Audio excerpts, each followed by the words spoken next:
어떻게 하면 갚아줄까? 아무리 생각을 해봐도 결국엔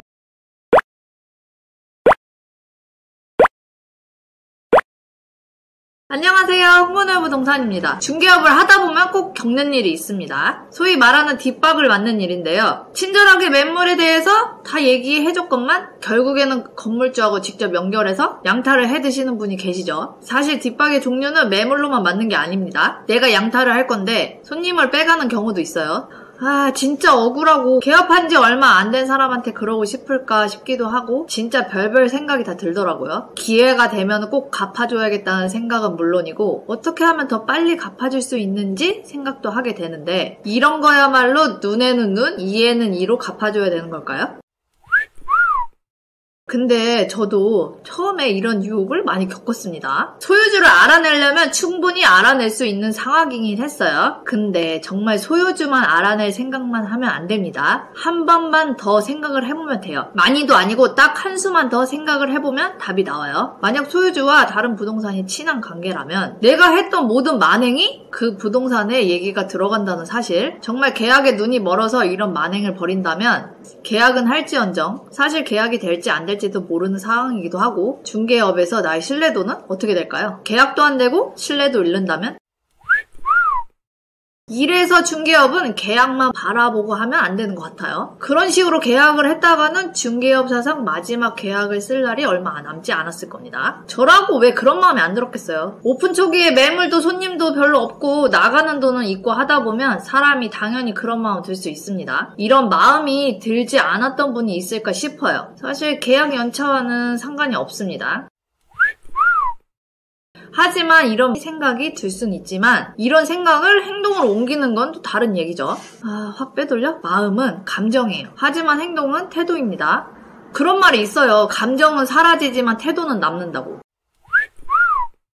우리가 누군가를 싫어한다고 가정을 해볼게요. 정말 꼴도 보기도 싫고 없어졌으면 좋겠다고 생각을 하지만 실제로 그 사람을 없애지는 않잖아요? 만약 실제로 그 사람을 없앴다고 생각을 해볼게요. 그럼 우리는 처음 가졌던 생각이 어떻든 마지막으로 우리가 한 행동인 태도에 대한 결과를 보고 얘기를 합니다. 물론 처음 가졌던 생각이나 동기가 정상 참작이 될 수는 있지만 이미 나온 결과가 없어지진 않죠. 그리고 뒷박을 중개사만 치는 건 아니니까요. 손님들도 칠 때 있습니다.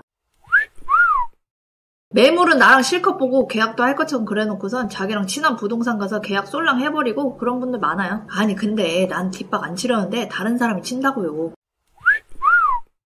제 생각은 그렇습니다. 물론 억울하고 열받고 진짜 화가 치밀어 오르는 감정은 충분히 이해를 하나 다른 사람도 치니 나도 치겠다? 눈에는 눈, 이에는 이로 갚아주겠다? 이런 식으로 남들 다 치니 나도 친다 하면 지금 상황에서 뭐가 더 나아질까요? 남들과 똑같이 뒷박을 친다 하면 결국 나에게 돌아오는 건 나로부터 뒷박 맞은 사람들에게 악감정이 아닐까 싶어요. 그렇게 다른 사람들에게 악감정을 심어주면 나에게 이득이 되는 게 과연 뭐가 있을까요?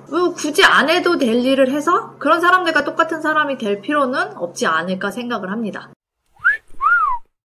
중개업에 있어서 이런 일, 저런 일, 문제점, 걸림돌들은 언제나 나옵니다. 그리고 그것들은 누구에게나 똑같아요. 사실 문제를 문제로 보면은 문제는 되게 커 보입니다. 그리고 문제가 커 보이면 그 문제를 보느라 앞으로 나가지 못해요. 하지만 한 걸음 물러나서 중개업을 하는 과정에 있어서의 문제로 바라본다면 문제는 더 작게 보일 것이고 그리고 피해가든 부시고 가든 지나갈 방법을 찾을 수 있다고 생각을 합니다. 지난 영상에서도 말씀드렸지만 일단 나에게 생긴 감정을 너무 억지로 억누르지 마시고 그냥 자연스럽게 받아들이세요. 내가 한테 뒷박을 맞아서 기분이 상당히 좋지 않구나 하면서 나의 감정을 잘 읽어주고 토닥여주세요. 그리고 많고 많은 중개사들 중에 쓰레기 중개사들을 하루빨리 걸러낼 수 있음에 감사하고 다시 중개업에 집중을 하시면 됩니다. 말이 쉽지 분하고 억울해서 계속 생각이 나실 텐데 근데 생각해보세요. 내가 지금 중개업에 집중하고 공부하고 생각할 것도 많은데 그런 에너지를 쏟는 건 너무 아깝고 쓸데없지 않나요? 그리고 일단 그런 생각을 하면은 좋은 생각이 들지가 않아요. 맞죠? 그렇게 부정적인 생각을 계속 해봐야 누구 손에다 나만 손해예요. 내가 그렇게 부정적인 생각에 갇혀있을 동안 집에서 발 닦고 잠만 잘 잡니다. 아시죠? 누구는 잘 잘 동안 나는 잠 못 자면서 생각해봤어요.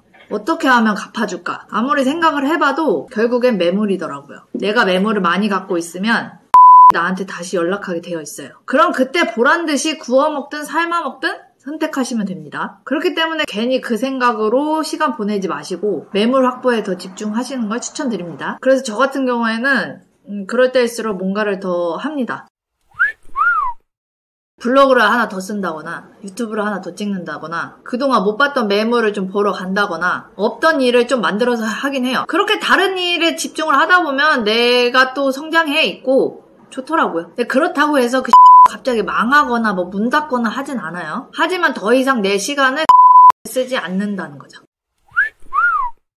그리고 회원제라고 해서 이런 일이 전혀 없는 건 아니에요. 좀 덜 할 수 있으나 아예 없는 건 아니라는 거죠. 참고로 저도 회원제인데 저도 다 겪어봤어요. 그리고 그렇게 중개하시는 분들은 본인들이랑 비슷한 분 만나서 중개하고 그렇게 서로 뺏고 뺏기면서 수명 연장하면서 중개하실 거예요. 그들 리그에서 놀지 마세요. 그들끼리 치고받고 하게 놔두세요. 알아서 박 터질 거예요.